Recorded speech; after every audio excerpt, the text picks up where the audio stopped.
कल्पना कीजिए, जब स्वयं देवों के देव महादेव को अपने ही रुद्र अवतार पर संसार का सबसे खतरनाक अस्त्र चलाना पड़ा हो। आखिर ऐसा क्या हुआ था कि भगवान शिव को श्रीराम के परम भक्त हनुमान जी पर ही पाशुपतास्त्र तानना पड़ा। आइए जानते हैं पद्म पुराण की वह अद्भुत कथा। ये घटना तब की है जब लंका विजय के बाद प्रभु श्रीराम अयोध्या लौटे और उन्होंने अश्वमेध यज्ञ का आयोजन किया। यज्ञ का नियम था, जिस राज्य से घोड़ा गुजरे वहां के राजा को राम की अधीनता स्वीकार करनी होगी और जो घोड़े को रोकेगा उससे युद्ध करना होगा। इस घोड़े की रक्षा का दायित्व था महाबली हनुमान, शत्रुघ्न और भरत पुत्र पुष्कल के पास। घोड़ा कई राज्यों को पार करता हुआ पहुंचा देवपुर, जहां के राजा वीरमणि भगवान शिव के परम भक्त थे। महादेव ने उन्हें वरदान दिया था, तुम्हारे राज्य की रक्षा मैं स्वयं करूंगा।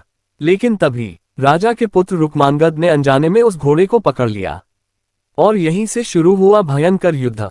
शत्रुघ्न और पुष्कल की सेना ने देवपुर में हाहाकार मचा दिया। जब राजा वीरमणि हारने लगे तो उन्होंने अपने आराध्य शिव को पुकारा। भक्त की पुकार सुनकर महादेव स्वयं रणभूमि में प्रकट हुए, अपने गणों वीरभद्र और नंदी के साथ। उनके आते ही युद्ध का रुख बदल गया। वीरभद्र और नंदी ने शत्रुघ्न और पुष्कल को मूर्छित कर दिया। ये देखकर हनुमान जी का क्रोध प्रज्वलित हो उठा। वह रणभूमि में उतरे और पल भर में वीरभद्र और नंदी को परास्त कर दिया। अब आमना सामना था महादेव और उनके ही अंश हनुमान के बीच। ये युद्ध इतना भयंकर था कि ब्रह्मांड तक कांप उठा।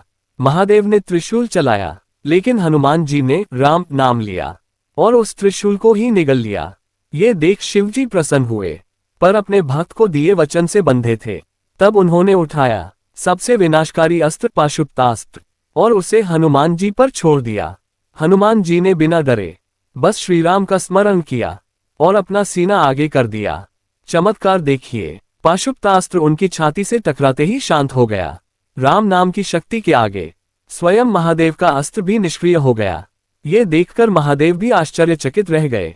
तभी इस महायुद्ध को रोकने स्वयं प्रभु श्रीराम प्रकट हुए। हरि और हर का ये दिव्य मिलन देखकर राजा वीरमणि को अपनी भूल का एहसास हुआ। वह श्रीराम के चरणों में गिर पड़े। महादेव ने सभी को जीवित किया और यह महासंकट समाप्त हुआ। ये कथा हमें सिखाती है, राम नाम की शक्ति के आगे स्वयं देव भी नतमस्तक हो जाते हैं। अगर आप भी हनुमान जी के भक्त हैं तो कमेंट में जरूर लिखें। जय श्री राम।